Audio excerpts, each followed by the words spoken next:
Good morning, students. Today we will see something about Entrepreneurial Development Program. So this is popularly called as EDP. The aim of the EDP is it includes the thirst of entrepreneurial development is to motivate people to accept entrepreneurship as a career. The following are some of the meaning for EDP. EDP is a program meant to develop entrepreneurial abilities among the people. It refers to inculcation, development, and polishing of entrepreneurial skills into a person needed to establish and successfully run his or her enterprise. Entrepreneurial development program involves equipping a person with the required skills and knowledge needed for starting and running the enterprise. Following are the definition given by the institute called as National Institute of Small Industry Extension Training, that is NISIET. It is there in Hyderabad, which defines EDP as an attempt to develop a person as entrepreneur through structural training. The main purpose of such entrepreneurship development program is to widen the base of entrepreneurship by development, achievement, motivation, and entrepreneurial skills among the less privileged sections of the society. The need for EDPs. There was one question among the behavioral scientists, that is, whether the entrepreneurs are born or made. So these behavioral scientists have tried to find answer to these questions. For this, they conducted an investigation cum experiment, like why certain societies displayed great creative powers at a particular periods of their history. And one popular behavioral scientist called as David McClelland, so he was doing that research and he came out with the answer that the need for achievement motivation makes certain group of people to show more interest in starting business. Another question arised among the behavioral scientists is whether this need for achievement could be induced. So for this, to know this, they conducted a 5-year experimental study in Kakinada, which is there in Andhra Pradesh.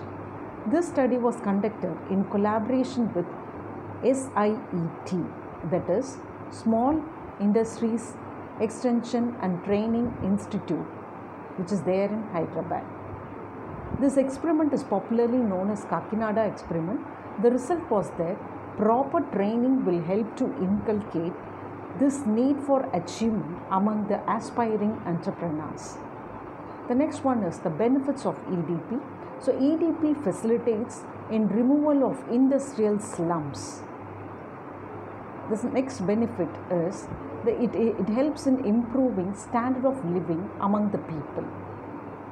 The next one is it reduces or it diffuses social tension by diverting unemployed youths for self-employed program. The next one is it facilitates in harnessing of locally available resources. So whatever resources are available will be put to use. Because of this EDP program, people will come forward in starting business and thereby they will make use of lot of resources available. The next benefit is it facilitates balanced regional development. So there won't be any imbalance in the development among the different regions, either in a particular state or throughout the country. The next one is the objectives of EDP. So following a few objectives of EDP. The first one is to develop, the EDP aims at to develop and strengthen the entrepreneurial quality, that is the motivation or need for achievement quality among the entrepreneurs. The next one is to analyze entrepreneurial setup relating to small industry and small business. The next important objective of EDP is to select the product. Next one is to formulate proposal for the product. The next important objective of EDP is to understand the process and procedures involved in setting up a small enterprise. The next one is to know the sources of help.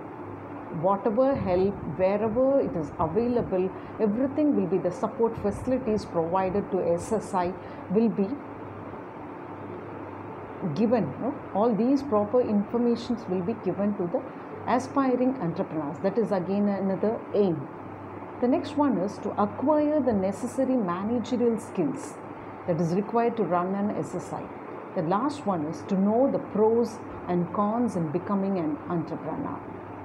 The next we will see about the course contents of EDPs. Under this, we have 6 areas. The first one is the general introduction to entrepreneurship, and the curriculum or the content includes the motivation training, management skills, support system and procedure, fundamentals of project feasibility study, and the last one is plans visits. The next we will see about the phases of EDPs. There are 3 important phases. The first one is the initial or pre-training phase. Second one is the training or developmental phase, and the last one is post-training or follow phase. So these are the 3 stages that is involved in giving training program for entrepreneurs. The first one, initial or pre-training phase, is a phase where prior to giving training, the various steps has to be taken by the ED centers. So they will do all those things. And the second one is the training or development. Under this stage, training will be given to the aspiring entrepreneurs. The last one is after giving training, they will follow up the entrepreneurs, whether they have started business, whether they are able to run their business successfully, etc. The next we go on seeing problems of EDPs. The following are some of the problems we can see among EDPs. The first one is no policy at the national level. There is no proper policy at the national level. Second one is problems at the pre-training phase. So a lot of problem arises in the pre-training phase itself, like finding proper infrastructure, proper a place where to conduct, finding the proper entrepreneurs, those who are interested. All these are some of pre-training phase. The next one is overestimation of trainees. So sometimes the trainees will be overestimated. In selection of trainees, the EDP centers, they will overestimate the trainees. The next one, non-availability of infrastructural facilities. There won't be proper facilities, lack of infrastructures available for giving this ED program. The next one, improper methodology. There won't be clear-cut steps, clear-cut planning, clear-cut methodology. So that also leads to problem of EDP. Next one, mode of selection. Mode of selection in selecting the right candidate for training is again a problem. The next one, non-availability of competent faculty. Many times for namesake, they will conduct the training programs. So they won't spend enough time or money or in searching for the right faculty. So that is also a problem. The last one is poor response of financial institution. So though the ED centers provide EDP programs, and people, those who have got training from this ED center, when they go to the financial institution in getting loans or financial support, they never come forward in giving or sanctioning loans to this. So this is again a major problem of EDPs. Thank you.